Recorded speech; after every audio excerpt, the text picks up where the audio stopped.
Estamos estudiando, como ustedes saben, diferentes doctrinas, semana a semana. Ha sido también muy importante estar estudiando las doctrinas de la Biblia, no todas, pero quiero abarcar las principales, ¿no? Ya vimos en un estudio bíblico las doctrinas de la gracia. Bueno, hay otras más. La Biblia está llena de doctrinas, aparentemente no, ¿verdad? Tú lo ves a simple vista, pero hay muchas doctrinas ahí que hay que escudriñar, entender lo básico que hay en ellas para poder evangelizar correctamente. ¿Se dan cuenta? Para poder evangelizar correctamente. Y antes de seguir con otras que tenía ya incluso programadas, pues quise hacer un paréntesis para explicar la doctrina del pecado. Quise hacer este paréntesis, estos temas que estoy tomando, pues por lo general son del profesor Cregan del Master Seminary, también de Trench, también he tomado de MacArthur, en fin. Y bueno, quise exponerlo aquí, sobre todo la del pecado, acentuar este punto. Vamos a entender a fondo lo que significa el pecado en Génesis 3, es muy familiar para nosotros, pero antes quiero que me escuchen. En un capítulo, es un capítulo completo ahí, que se ocupa de una serpiente, ustedes saben, una serpiente en el huerto del Edén, una tentación, un fruto prohibido, una mujer que fue engañada y un hombre que se dejó engañar, ¿no? Ahí está. Ese es el pecado, ¿no? Por supuesto que vamos a decir ahorita la definición, y hay mucho más, pero este capítulo puede ser, escuchen esto, el más importante de toda la Biblia. Escuchen esto, puede ser el más importante de toda la Biblia, porque antes que nada, antes de explicar cualquier otra cosa, necesitamos saber expresamente lo que significa la doctrina del pecado o el pecado en sí. Y ¿saben qué? Antes de saber cualquier otra cosa, esto es lo más importante. Explica todo sobre por qué las cosas son como son, por qué somos como somos, ¿no es cierto? Y lo que Dios está haciendo en la historia y lo que está haciendo en términos de salvación. Génesis 3 explica el dilema humano, porque es cierto que si no entiendes este capítulo, no comprendes el resto de la Biblia. Ese es el punto. Si no entiendes el problema, no puedes entender la solución al problema. Tú no puedes entender la cura a menos que entiendas el diagnóstico.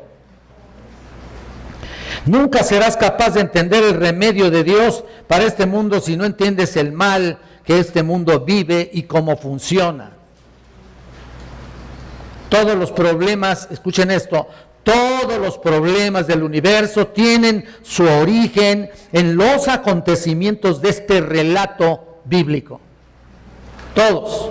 Y todos los problemas en el universo, problemas físicos, problemas espirituales, problemas morales, problemas sociales, problemas económicos, problemas políticos, y todos los problemas en el universo tienen su origen en los acontecimientos de este punto de la historia. ¿Sabías eso? Y si no entiendes esta parte bíblica, cualquier visión del mundo es completamente equivocada. Si no la entiendes, si no entiendes el origen del pecado y de su impacto basado en Génesis 3, su comprensión del mundo, tu comprensión del mundo está mal. Entonces todo es mal interpretado, todo es mal entendido, todo es diagnosticado prácticamente incurable, ¿no es cierto? Si no vamos al capítulo 1, versículo 31, tú ves lo que dice aquí, tú ves lo que dice, y vio Dios, nota eso, vio Dios todo lo que había hecho, y he aquí era bueno en gran manera. ¿Lo estás viendo? Cuando Dios terminó la creación, todo estaba bien. Pero ahora, como ya sabes, todo en nuestro mundo está mal. Todo está, como decimos en el mundo, patas para arriba, ¿no es cierto? Pero ahora, como ya sabes, todo en nuestro universo también tiene su origen en aquí, exactamente aquí. Es cualquier cosa menos buena a través de la historia humana. Cuando Dios completó su creación perfecta, que era buena en gran manera, no había ningún caos. No había ningún conflicto, ninguna lucha, ningún dolor, no había ninguna discordia, ninguna enfermedad, ninguna disminución, no había ninguna muerte. ¿Y ahora qué estamos haciendo? Estamos viviendo todo esto. Es definida por el desorden. El mundo está definido por el desorden, el caos, el conflicto, la lucha, el dolor, la discordia, la enfermedad, la desobediencia, la decadencia y la muerte. Aquí nace todo, aquí está todo, aquí comienza todo bien. El pecado invade todo y termina todo mal. Entonces el pecado, la caída, fue el suceso más terrible de la humanidad. Y es lo que vamos a estudiar un poco aquí. Tal vez el mundo físico que nos rodea y vemos que se está derrumbando, todo tiende al desorden. Todo tiende al desorden, a la descomposición molecular, al caos, a la desintegración. Si conoces algo de física, bueno, tal vez supiste algo desde la secundaria, ¿no? Vivimos en la ley de la entropía, que es la segunda ley de la termodinámica, que continuamente tiende hacia el desorden, hacia el caos, hacia la descomposición molecular. El mundo físico se está desmoronando, mis hermanos. Ustedes lo saben. Tú ves los cuerpos celestes ahí que viajan en el espacio y cada día tienen la probabilidad de que en algún momento choquen, ¿no?, con este planeta en una explosión terrible. Pudiera ser. Y tú ves en nuestro mundo, en nuestro país, una ambición terrible, una lucha por la ambición de los poderes en todos los sentidos, y se están llevando el país al fracaso inminente. Tú lo ves, al mundo, no solamente a este país, a todo el mundo. Tú ves la vida, que es una lucha constante. Tan pronto como se concibe la vida en el vientre, comienza a vivir y a morir al mismo tiempo. Comienza a crecer y al mismo tiempo viene el decaimiento. Y tú ves también que en el mundo moral todo resulta caótico, ¿no es cierto? En el mundo moral todo resulta más fácil para hacer el mal. ¿Has notado eso? Espero que lo notes, ¿no es cierto? Es mucho más fácil hacer el mal que el bien. De hecho, es realmente imposible hacer cosas buenas. Lo tenemos que entender así. Así que tenemos que hacernos una pregunta. Si al final de Génesis 1 todo esto es muy bueno, todo se hizo muy bien, ¿qué pasó aquí? Bueno, no es como estaba al principio. Todo era bueno en gran manera. Los evolucionistas hablan de una manera increíble. Aseveran muchas cosas, están viviendo bajo el autoengaño. ¿Por qué? Porque ellos piensan que el hombre es cada día mejor. Mira, que está mejorando cada día, que está evolucionando, que está haciéndose mejor. Según la evolución, el hombre empieza a un nivel medio bajo en su inteligencia y va hacia arriba en una mayor inteligencia. Y que también comienza al nivel bajo de lo moral y sube a un nivel más elevado. Pero la verdad es que el hombre no está mejorando. De ninguna manera. Está empeorando. Esa es una ley también. está acumulando iniquidades a un ritmo increíble. Y con los avances tecnológicos más destacados que nunca, lo estamos viviendo. Y sin embargo, ¿qué pasa? La realidad es de que todo está acumulando miseria más rápido que nunca.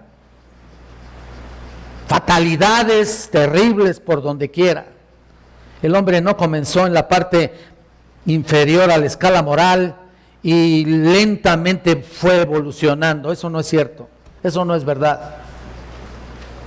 De hecho, si estudias historia humana, no ha habido realmente ningún cambio.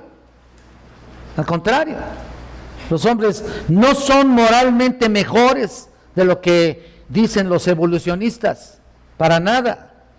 No fueron mejores en el pasado, sino que son peores de lo que fueron en el pasado. Entonces, ¿qué pasó? Si el hombre comenzó tan bien y fue, ¿por qué es que se fue hacia abajo, no? Bueno, vamos a verlo, como en Génesis 1 y 2, todo estaba bien cuando el hombre fue creado a la imagen de Dios y se vino para abajo. Eso es una tragedia, ¿eh? Y así estamos todos. Todo va de picada y parece que no puede detenerse. Es como el que ha caído sin paracaídas, ¿no? Está cayendo a una gran velocidad hacia el infierno sin que nada lo detenga. Y su vida se define básicamente por la maldad, por el mal, en todos los sentidos, en todos los aspectos.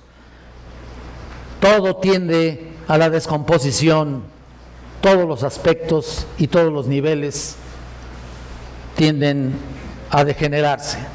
Vamos a leer Génesis capítulo 3, versículos del 1 al 7, para que nos demos cuenta cómo está la cosa aquí. Del 1 al 6, por favor. Dice la palabra de Dios: pero la serpiente era astuta más que todos los animales del campo que Jehová Dios había hecho, lo cual dijo a la mujer: con que Dios os ha dicho, no comáis de todo árbol del huerto. Y la mujer respondió a la serpiente: del fruto de los árboles del huerto podemos comer, pero del fruto del árbol que está en medio del huerto, dijo Dios, no comeréis de él, ni le tocaréis, para que no muráis. Entonces la serpiente dijo a la mujer: no moriréis, sino que sabe Dios que del día que comáis de él serán abiertos vuestros ojos y seréis como Dios, sabiendo el bien y el mal. Y vio la mujer que el árbol era bueno para comer y que era agradable a los ojos, y árbol codiciable para alcanzar sabiduría, y tomó de su fruto y comió, y dio también a su marido, lo cual comió así como ella. Hasta ahí. Ya. Todo lo demás fue caótico, ¿no es cierto? Fue la tragedia máxima de esta vida. Vamos a ver aquí varios puntos en cuanto al significado del pecado. Y en primer lugar vamos a ver su definición y vamos a ver su transmisión. Y en su transmisión también vamos a ver algunos incisos. En primer lugar, la definición del pecado es: el pecado es cualquier falta de conformidad a la identidad moral y el deseo de Dios. Cualquier falta de conformidad a la identidad moral y al deseo de Dios. En otras palabras, si no te conformas a la manera exacta a quien es Dios y lo que Él quiere y lo que Él vive, estás pecando. ¿Te das cuenta de eso? Eso es lo que presenta la Biblia, algunas maneras de verlo. Mateo 5:48, por ejemplo, dice: sed pues vosotros perfectos como vuestro Padre que está en los cielos es perfecto. Ahí está el nivel moral de Dios y el nivel maravilloso de Dios. Bueno, cualquier falta es un pecado. Punto. Y podemos verlo también en Primera de Pedro. Si te vas para allá un momentito, te vas a dar cuenta aquí en 1 Pedro capítulo 1, versículo 15, que dice así: sino como aquel que os llamó es santo. Ahí está el nivel exacto. moral de Dios, sino como aquel que os llamó es santo, sed también vosotros santos en toda vuestra manera de vivir. Porque escrito está, sed santos, porque yo soy santo. Ese es el estándar. Ese es el estándar. No estando en ese estándar, en ese nivel, es pecado. Esa es la cita de Levítico prácticamente. Recuerden que esa es la idea primordial de Levítico, la santidad. Lo puedes ver en el Levítico 19:2.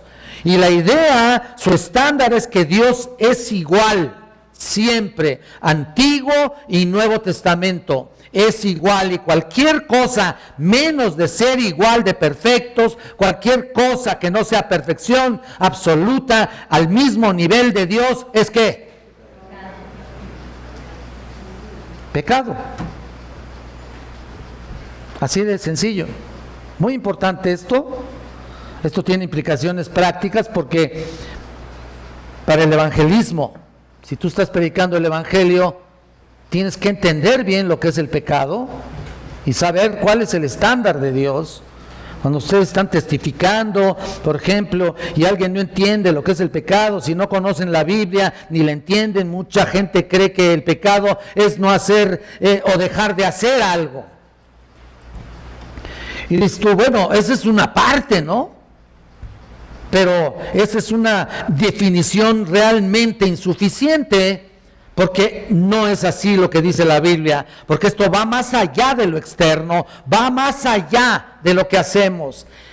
En otras palabras, va en lo interno. Dios demanda perfección absoluta. No ajustarnos a ese estándar implica que estamos en pecado.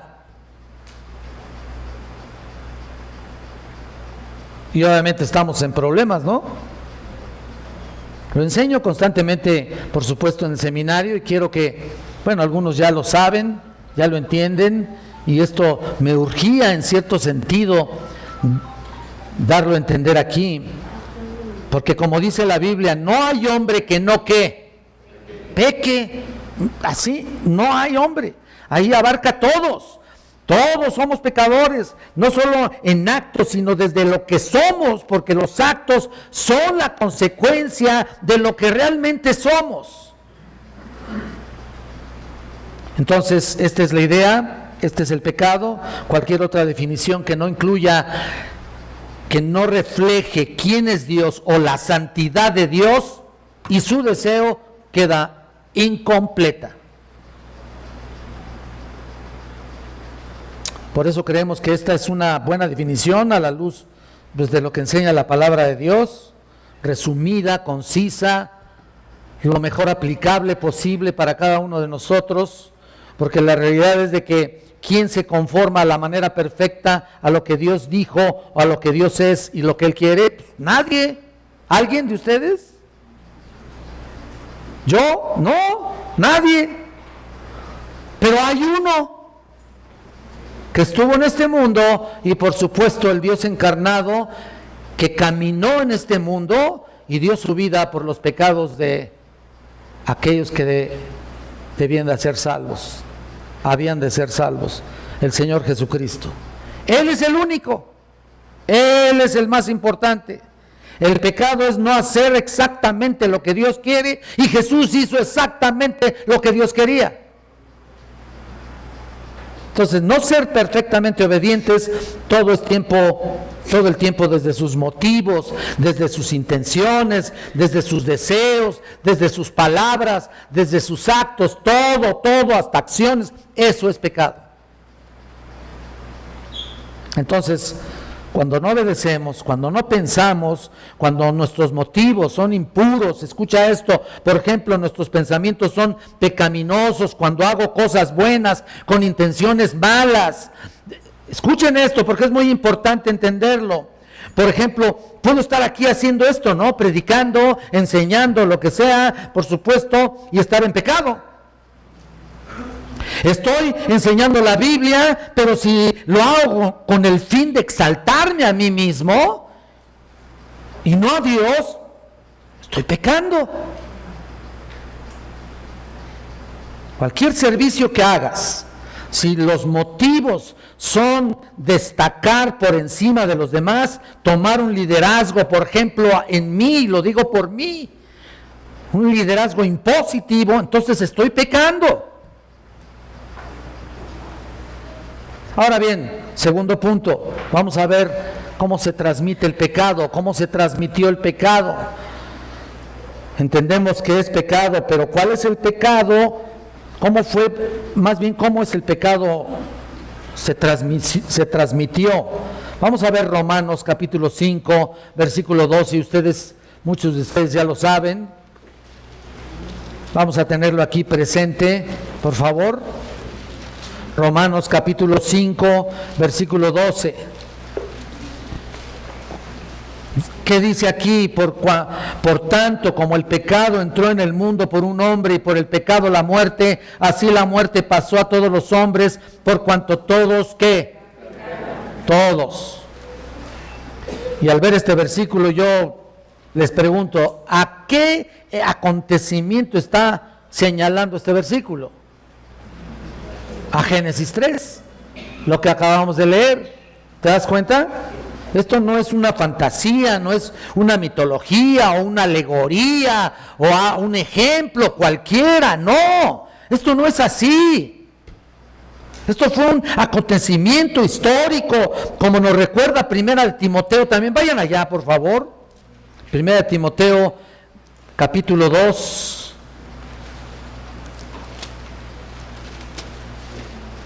verso 14.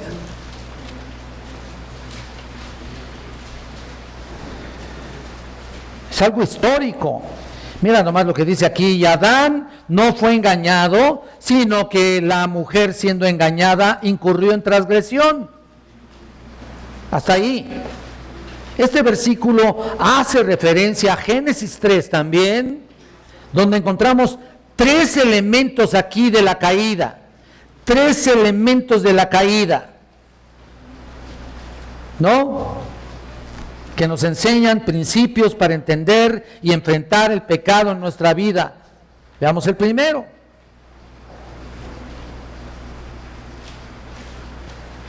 Dos 14, ¿verdad? Bueno, por supuesto, si nos regresamos al capítulo 1 mejor dicho, al versículo 1 de Génesis, vamos a ver ahí precisamente paso por paso todo lo que nos espera. Noten aquí el versículo 3, 1. Pero la serpiente, ¿lo estás viendo? Pero la serpiente. Obviamente los versículos que le estaba dando son referencias importantes para entender lo que es el pecado. Pero aquí comienza diciendo, pero la serpiente, obviamente sabemos que es Satanás, ¿no? Y así como vimos que en Génesis 1:31 dice que vio Dios que todo lo que había hecho aquí era bueno en gran manera, y vimos que no había pecado. Vemos en el capítulo 2 que es una explicación, incluso si te vas al capítulo 2 después vas a ver una explicación detallada de la creación del hombre y la mujer, que ocurrió en el 6º día en particular. Todo el capítulo 2 se concentra en el 6º día de la creación. Entonces todo es bueno, digamos, en el capítulo 2 es parte del 1, por decir así, porque es en el 6º día, porque describe los detalles del 6º día que están en la última parte del capítulo 1 y todo lo demás. Y si en el 1:31 no hay pecado, no está la presencia ahí de Satanás, vemos que el pecado aún no había entrado al universo, y en el 3:1 ya está aquí, ya está ahí, ¿no? Ya aparece, ¿no? Ahí se hace visible, ¿no? Por si algunos se acuerdan, Satanás cayó de su estado de gloria, ¿no? Y podemos ver algunos pasajes aquí para entender realmente en qué momento cayó. Pero si quieren, vayan a Ezequiel nada más. Rápidamente vayan al capítulo 28. Vean en el versículo 11, o se los leo.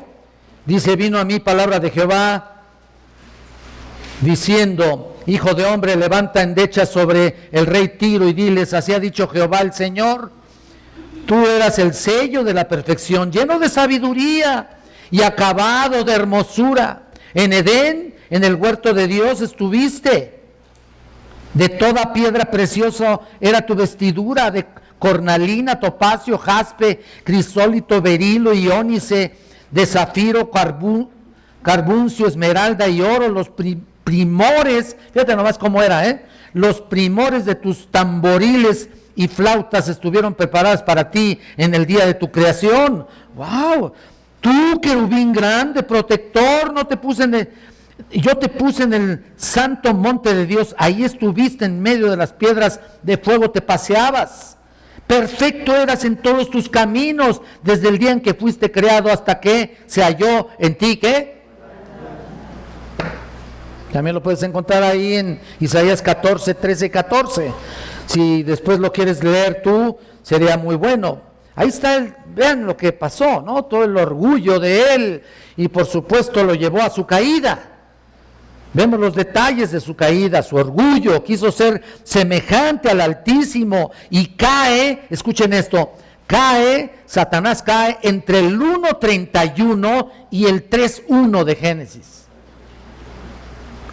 Después de hacer un recuento y un estudio minucioso de, obviamente, muchos comentaristas están de acuerdo precisamente en que la caída de Satanás sucede entre el 1:31 de Génesis y el 3:1. No sabemos exactamente cuándo, pero el punto es de que esa fue su caída. Y si ustedes observan ahí el 3:1, dice que la serpiente era astuta. Mira, antes de la caída es posible que este animal haya tenido patas. ¿Por qué? Porque en el versículo 14, si lo ves en el 3:14, Dios la maldice: por cuanto esto hiciste, maldita serás entre todas las bestias y entre todos los animales del campo, sobre tu pecho andarás y polvo comerás todos los días de tu vida. Es posible que haya tenido patas. Interesante, ¿no? Bueno, de hecho los apóstoles Juan y Pablo se refieren a Satanás como la serpiente en Apocalipsis 12:9, 2 Corintios 11:3, y mira cómo continúa, dice que era astuta aquí en el 1, más que todos los animales que Jehová Dios había hecho. La serpiente era astuta, era engañosa. Ahora, si recuerdas Mateo 10:16, el Señor dice: sed pues prudentes como las serpientes, ¿te acuerdas? ¿Qué querrá decir con esto? Bueno, mira, ¿qué significa? La idea es que todo creyente debe ser sabio, debe ser prudente, saber cuándo y dónde y cómo hablar y conducirse. Es lo que significa. Saber cómo hablar, cuándo y dónde y de qué forma conducirse. Evita ofensas innecesarias cuando es aplicado a los creyentes. No significa una astucia negativa cuando se refiere a los creyentes. No se refiere a eso. Pero aquí en Génesis 3:1, la astucia de la serpiente señala que era perversamente prudente. Es lo que significa. Ahí está, es decir, supo a quién dirigirse. Ese es el punto, ¿no? Supo exactamente a quién dirigirse, en qué momento específico. Supo qué decirle, supo aplicar su inteligencia malvada con la mujer para engañarla, para matarla, para destruirla, y no solamente a ella, sino, ya saben ustedes, a quién más, a toda la humanidad. Y continúa y dice aquí: la cual dijo a la mujer, versículo 3, todavía estamos. Mira, aquí está el objeto de su ataque. Él se dirigió a la mujer. La mujer estaba sin protección en ese momento, sin la guía, sin la fortaleza de su marido. Evidentemente fue vulnerable a la tentación que Satanás le ofreció, ¿no? Y dijo: con que Dios os ha dicho, no comáis de todo árbol del huerto. ¿Lo estás viendo? Quiero que se den cuenta que en el capítulo 2, 16 y 17 Dios había dicho: de todo árbol del huerto podréis comer, mas del árbol de la ciencia del bien y del mal no comerás, porque el día que de él comieres ciertamente morirás. Lo tienes ahí, ¿no? 2, 16 y 17. Entonces Satanás tomó lo que Dios había dicho y prácticamente lo torció, lo cambió. Había algo de lo que Dios había dicho en lo que Satanás dijo, pero no era exactamente lo que Dios dijo. Lo torció. ¿Esto qué nos dice? Bueno, esta es una manera de torcer la palabra de Dios, si es característica de Él. ¿Y saben de quién también? De sus agentes, los falsos maestros. Torcer las escrituras, alterar lo que Dios quiere decir aquí, darle una interpretación totalmente diferente a la escritura. Eso es torcer la escritura. Esos son los agentes de Satanás. Pero además, él busca sembrar duda en Eva. Tú lo ves aquí. Busca sembrar duda y sutilmente insinúa que Dios no era del todo bueno, para restringirle de todos los deleites, ¿no? Por decir así, del huerto. Vamos a ver de cerca su estrategia, la cual, es importante para nuestro día ver este asunto. Ustedes lo verán. ¿Y sabes qué? Número 1, usó la palabra de Dios. Satanás usó la palabra de Dios y parcialmente la torció. Número 2, sembró duda en la mujer. Bueno, estoy repasando lo que ya estoy diciendo, en la confianza que ella tenía en Dios y en su palabra. Y número 3, sutilmente atacó la persona de Dios, atacó a Dios realmente, al insinuar que Dios no era del todo bueno por la restricción que le estaba haciendo, ¿no?, a ella. En contraste con todo esto, uno tiene que pensar en qué momento nosotros tenemos el peligro de actuar muy parecido. ¿Me están escuchando? ¿En qué momento podemos actuar parecido? Es decir, a veces las intenciones de nuestro corazón pueden ser mezquinas. Puede que pensemos que estamos bien, pero nuestros propósitos, como dije al principio, puede que no sean muy sanos. Puede que yo parezca muy humilde, pero a lo mejor me gusta ser muy protagonista, ¿no? Me gusta que me den palmaditas en la espalda y me alaben cuando hago las cosas, ¿no? ¿Eso me gusta? Ahí está. Debemos ser íntegros en el uso de la palabra de Dios. Porque ¿cómo puedo predicar una cosa y hacer otra? ¿Cómo puedo enseñar algo y actuar de una manera distinta? No puede ser. Debemos ser íntegros. Si creemos en la doctrina que predicamos, entonces, ¿sabes qué? Tenemos que vivir la vida como debe ser, como Dios la ha establecido. Ahora vean el siguiente elemento de la caída en el versículo 2. El blanco de la caída podemos ver aquí. Y dice en el versículo 2, y la mujer respondió a la serpiente: del fruto de los árboles del huerto podemos comer, pero del fruto del árbol que está en medio del huerto, dijo Dios, no comeréis de él, ni le tocaréis para que no muráis. Hasta el 3 me fui. Eva le respondió a Satanás. Esto es un asunto muy importante y un dato importante para nosotros. Eva responde a Satanás señalando que podían comer de todo árbol excepto de uno. El versículo 3, ella menciona que no solo debían comer del árbol que estaba en medio del huerto, sino también no tocarlo. ¿Y sabes qué? Pero en el 2.17, si te vas al 2.17, vemos que Dios no mencionó nada acerca de no tocarlo.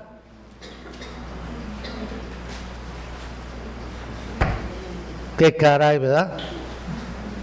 Lo cual indica que Eva añadió esto. ¿Te estás dando cuenta? Y es posible que Adán le haya dicho esto para protegerla, pero en el contexto parece mejor concluir, algunos comentaristas lo dicen por supuesto, que Eva ya había empezado a dudar de la bondad de Dios, porque mira, en lugar de enfatizar la bondad de Dios, aquí, de todo árbol del huerto podemos comer, se enfocó en la limitación. En otras palabras, del fruto de los árboles, y de hecho dijo, no le tocaréis, ¿no? No le toquéis o no le tocaréis. De esta manera ella pensó probablemente que la restricción que era bastante fuerte, ¿no? Y en resentimiento pudiera hablar del mandato como si fuera más fuerte de lo que había sido en realidad. Esa es la idea de algunos comentaristas al respecto. Eva empezó a dudar de Dios en lugar de defenderlo, y estos pensamientos pecaminosos de duda llegaron a la culminación de la desobediencia externa, ¿no? No es sorprendente entonces que Satanás responde, ¿cómo? Con un golpe letal. Ahí está. No es sorprendente. Mira nada más. Al ver que Eva ya había empezado a dudar de Dios, bueno, las dudas hacia Dios pueden traer peores fracasos. Y ve el versículo 4, por favor, aquí. Entonces la serpiente dijo a la mujer, no moriréis. Podría traducirse, ciertamente no morirás. Así más o menos se pudiera traducir. Y aquí vemos la osadía de Satanás, al principio pues muy sutil, pero ahora está mintiendo de una manera abierta y descarada, no moriréis. En otras palabras, diciendo lo contrario a lo que dijo Dios, negando la palabra de Dios, quien había dicho en el 2:17, el día que de él comiereis, que ciertamente que morirás. Vean el 5, sino que sabe Dios que el día que comáis de él, serán abiertos vuestros ojos y seréis como Dios. Mira, eso es lo que quiere mucha gente, ¿no? Es lo que quieren establecer las doctrinas falsas, es lo que quieren, lo que le dan a entender a las personas, ¿no? Sobre todo los mormones. Para los mormones, tú cuando mueras vas a ser Dios también, o un Dios, ¿no? Y ahí está el problema. Seréis como Dios. Oye, pues está buena la oferta, ¿no? Y mira lo que hizo Satanás, negó la palabra de Dios en el 4 al 5, 2, mintió también ahí, y número 3, prometió un gran beneficio personal en Eva. Seréis como Dios, sabiendo el bien y el mal. Ellos conocieron el bien y el mal, pero no como Dios, por supuesto. Para nada. Ellos no fueron como Dios, quien es santidad perfecta. Por eso lo dijimos al principio. Quien no se establece o quien no llega al nivel, por supuesto, de perfección divina, estás pecando. Esa es santidad perfecta, y ellos al pecar corrompieron su naturaleza. En Isaías 42:8, no vayan allá, solamente les comento, el profeta señala que Dios no comparte o cede su gloria con nadie, ni su alabanza, en lugar de que el lugar que solamente le corresponde a Él. Nada más a Él. Y toda criatura que intenta ser como Él, que es juzgado. Tan simple como eso. No porque sea egoísta y no quiera compartir su gloria, sino que Él es santo y no puede ser egoísta, porque además Él sabe el bien y el mal, y por supuesto sabe que nosotros somos pecadores. Somos finitos. Y noten cómo Satanás actuó acá para tentar a Eva. En otras palabras, le está haciendo creer que ya no pueden pecar, porque pues ya son dioses, ya van a ser Dios, pues ya no van a pecar.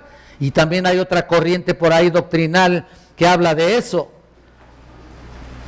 Hay varios libros por ahí que están profanando prácticamente la palabra de Dios y diciendo que ya el cristiano ya no peca, ya no, ya pasaron, cambiaron de naturaleza y ya se fueron al otro lado, ¿no? Pero totalmente al otro lado, ¿no?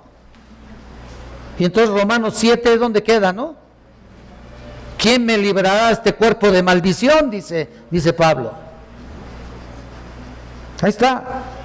Ya no pueden pecar según el beneficio de Satanás. Al ser único y suficiente en sí mismo, no puede ser egoísta. Una persona egoísta solo puede ser, sí, en parte de un grupo de personas. Solamente cuando estás con personas. Y esto es parte de lo que pensamos. Creemos que ciertos parámetros morales son correctos y basta con lo que creas y punto. ¿Y sabes qué? Y así como Eva, sus mentiras llevaron al pecado, sus promesas fueron en contra de lo que Dios mandó y estableció. No coman, no comes, ¿sabes qué? ¿Estás mal? Come, no vas a morir. Y noten cómo Satanás siempre ha actuado igual desde el principio hasta nuestro día, a través de la historia, de la manera de pensar del mundo, del sistema de valores del mundo, y así continúa tentando y tentando y tentando y arrasando, pero con todos, ¿no? Y ahí están millones de seguidores. Así opera Satanás en nuestro día, también sembrando duda en contra de la palabra, torciendo a la persona de Dios y presentándolo a él como algún inquisidor, por decir así, que no le da al ser humano la libertad de ser él mismo. Es lo que pide el hombre. Él quiere ser él mismo y por eso está como está, ¿no? Qué tragedia, ¿no?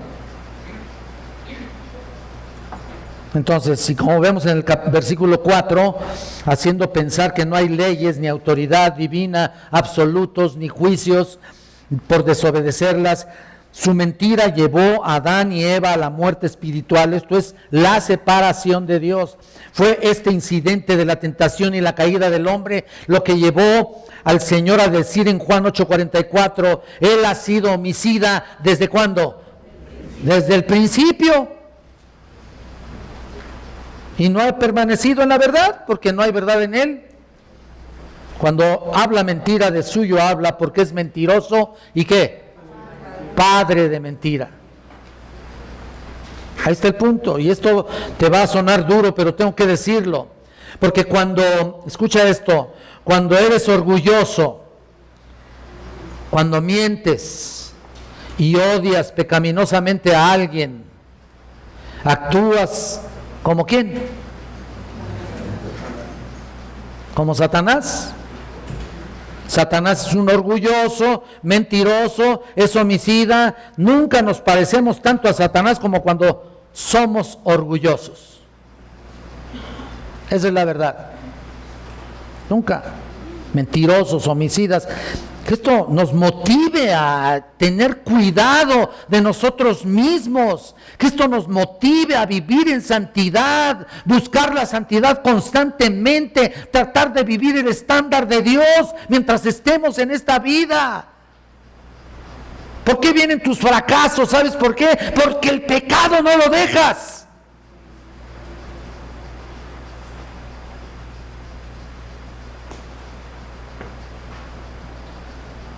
No puede ser.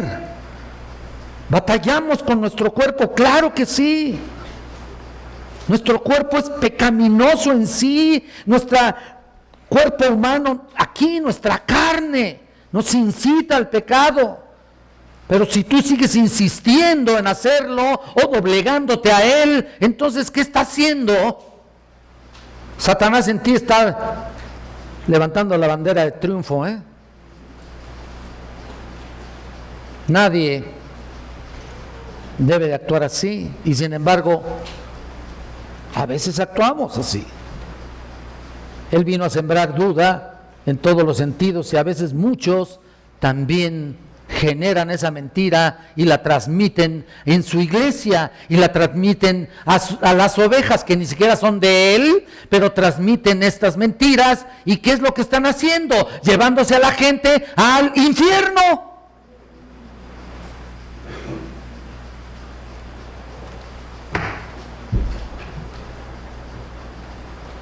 ¿Así? Hay personas y iglesias que piensan que Dios nunca castiga, no tiene por qué castigar. Él es bueno, Él es todo amor. Sí, pero también es juicio, ¿eh? Y ese es el punto. Ahora mira, noten lo que sigue, la atracción de la caída, versículo 6. Y vio la mujer que el árbol era bueno para comer y que era agradable a los ojos y árbol codiciable para alcanzar sabiduría, y tomó de su fruto y comió y dio también a su marido, el cual comió así como ella. Una vez que sale de la protección de Dios la persona, ahí Satanás, un engañador, sale de la protección del liderazgo, no solamente de Dios, sino del liderazgo de su marido. Ella se muestra frágil,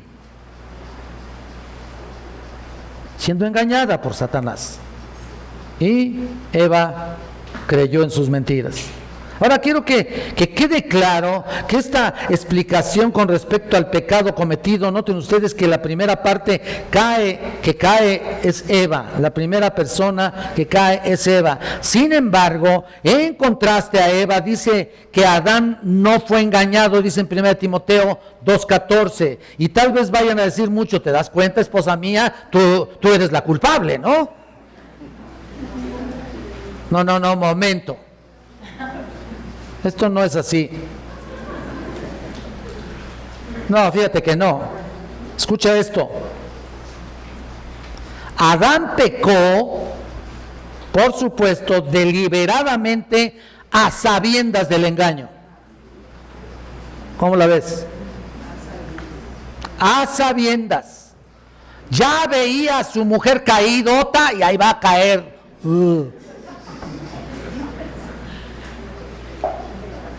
A sabiendas.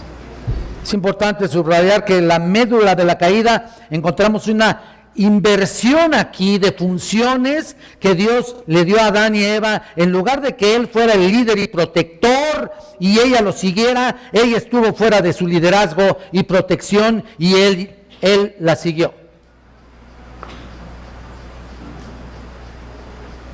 Y aunque Eva fue responsable por su pecado, Adán lo fue más por ser líder. ¿Te quedó claro?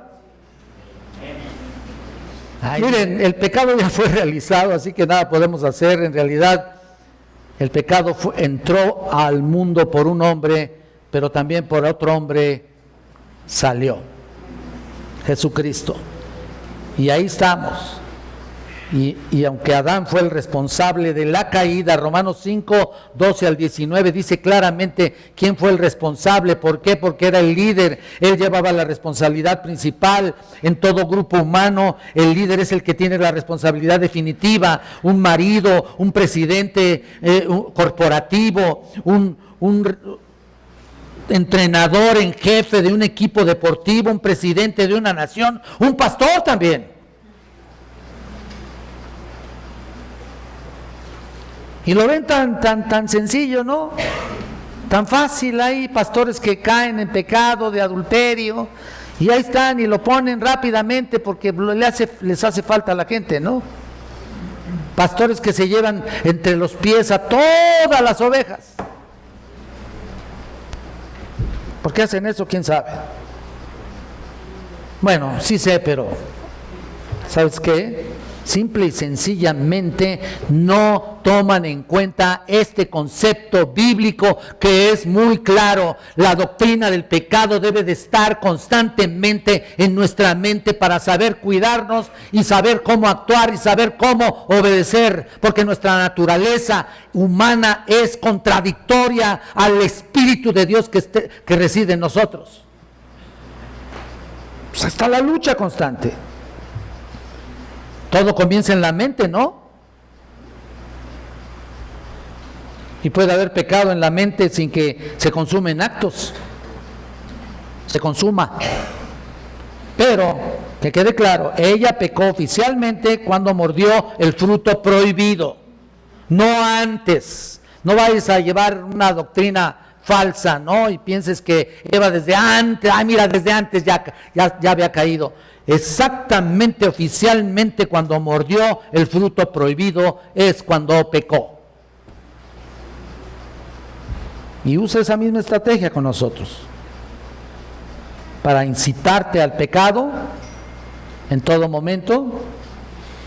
¿Y cuál fue la estrategia? Cuando dijo, bueno para comer y agradable, ¿no es cierto? Atractivo, en otras palabras, a los ojos, y árbol codiciable, ahí está, ¿no? Lo codicias, ¿no? Para alcanzar, dizque sabiduría. ¿Cuál sabiduría? Sabiduría humana en todos los sentidos, no espiritual, por supuesto. Este es algo para alcanzar gran inteligencia.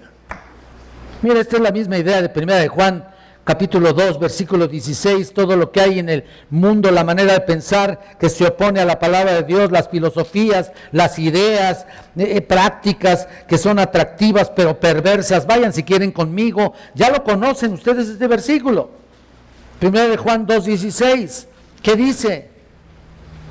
Porque todo lo que hay en el mundo, los deseos de la carne, los deseos de los ojos y la vanagloria de la vida no proviene del Padre, sino del mundo. Y el mundo pasa y sus deseos, pero el que hace la voluntad de Dios permanece para siempre.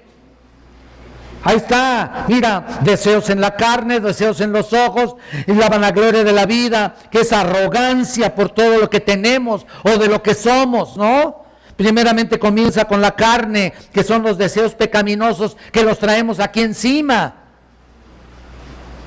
Y que nomás necesitamos, pero mira, un empujoncito para estar ya pecando. Y luego los ojos, mira, a través de los ojos podemos ser incitados al pecado, sobre todo los hombres. ¿Para qué decir que no? Todas las tentaciones a todos los varones les entran por los ojos. ¿Por qué creen ustedes que hay tanta pornografía por todos lados? ¿Por qué creen ustedes que hay tanta libertad en ese sentido, en internet y por todas partes? Ya hasta ves en los puestos de periódicos porquería y media. Porque saben ellos y sabe Satanás que la tentación entra por los ojos. Y ahí está. Y luego la vanagloria, ¿no? Mira, contrariamente a lo que así lo hizo es decir, contrariamente a lo que hizo Jesús, Cristo nunca pecó. Y por supuesto, como creyentes debemos recordar los medios que Satanás usa y debemos tenerlos muy presentes, para que cuando llegue el momento de la tentación sepas salir corriendo. Así como José, tú vas de recordar cuando la esposa de Potifar estaba tentándolo, ¿no? Tú crees que no era un hombre, y era un galán, José. Y ella también era una mujer bella. ¿Y qué? ¿Eso fue suficiente para que pudiera caer? Bueno, no cayó y lo primero que hizo es huir de donde estaba. Y es lo que debemos hacer. Tal vez pienses que como cristianos no tengas mucho peligro, ¿no? ¿Sabes qué? Cuando eres creyente y cuando estás más entregado y cuando estás más comprometido con la Escritura y cuando estás más comprometido con la santidad, ¿sabes qué? Eres un mayor blanco de Satanás y de tu carne. Él te incita en todo momento. Eres potencialmente un pecador activo. Potencialmente. No estás de ninguna manera, escapas a la realidad del pecado. Puedes pecar en cualquier momento, incluso saliendo de aquí, incluso terminando el servicio, te pones a hablar mal de alguien, empiezas a murmurar de alguien, empiezas a decir algo incongruente que no tiene nada que ver con la palabra de Dios, o te peleas con alguien o uno de tus familiares, ¿no? Y no que hay mucha bendición del servicio, pues sí, pero ya llegas todo peleado, ¿no? A tu casa. ¿Y qué sucede? Entonces esto nos demuestra que somos susceptibles en todo momento. Sin embargo, escúchame esto, tú eres más que vencedor por medio de aquel que nos amó. Porque ni lo alto, ni lo profundo, ni ninguna otra cosa creada nos podrá separar del amor de Dios que es en Cristo Jesús, Señor nuestro. Eso es lo que tenemos en nuestra mente. Esos son los recursos maravillosos que tenemos. Por lo tanto, no tienes excusa en ser un vencedor. Oremos a nuestro Padre Celestial.